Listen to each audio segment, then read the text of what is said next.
વધારે છે, પણ આપણે એમાં સપોર્ટ કોણે આપવાનું? પહેલાં સ્ટુડન્ટ આપશે ને તો બીજા બધા કરશે. આપણે સ્ટુડન્ટ કરીશું તો બીજા બધા શીખશે કે ના ભાઈ સ્કૂલના છોકરાઓ ગયા. તમે જે પાઉચ પાડશો ને એ પાઉચ બંધ કરી દેજો. પ્લાસ્ટિક બોટલમાં જે પાણી પીવો જોઈએ ત્યારે પ્લાસ્ટિક દૂસરી તરફ અમદાવાદ કોર્પોરેશન જઈ રહેશે. ખબર છે તમને? ખ્યાલ છે તમને? અમદાવાદ મ્યુનિસિપલ કોર્પોરેશન પ્લાસ્ટિક દૂસરી તરફ જઈ રહી છે. તમે જે બોટલમાં પાણી પીવો છો કે જે કપમાં ચા પીઓ ને એની અંદર પ્લાસ્ટિક કોકે આવે એ શરીર આપણા શરીરમાં જાય છે, એનાથી રોગ નવા નવા ઊભા થાય છે. અત્યારે નાનામાં નાના છોકરાને જો બીમાર જલ્દી પડી જાય છે, તમને બી કંઈ થાય તો ડૉક્ટર શું કરે છે?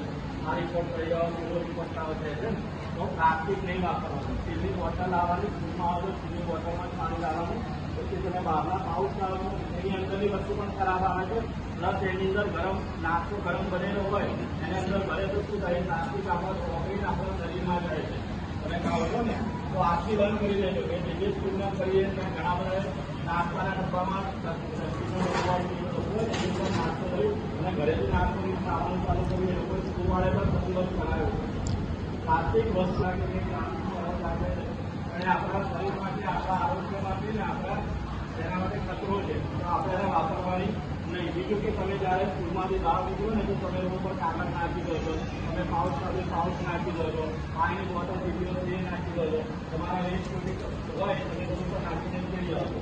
પણ પછી તકલીફ કોને પડે? સફાઈવાળાને પડે. આ ડોર ટુ ડોર તમારે નિયમિત આવે છે, તમારે મેડમ આવે છે, તમારે પડે. તો આપણે એની અંદર કચરો નાખવાનો, બહાર જાહેર વસ્તુ પર નાખવાનો નહીં. તમે કોઈ પણ વસ્તુ કરીને જાહેરમાં મૂકી નાખો છો તો એનાથી ગંદકી કોને થાય? આપણે અત્યારે ચોમાસું આવે તો તમને બીમારી કોને વધશે? આપણને. તો આખું આપણે બધા શીખશો ને. આ તમે જે 25 જણા ઉભા છો, 25 તમે કરશો ને તો રાત્રિ સ્કૂલના બધા ખર્ચા થઈ જશે. તો તમારી સ્કૂલમાં આગળ વધશે કે નહીં વધે?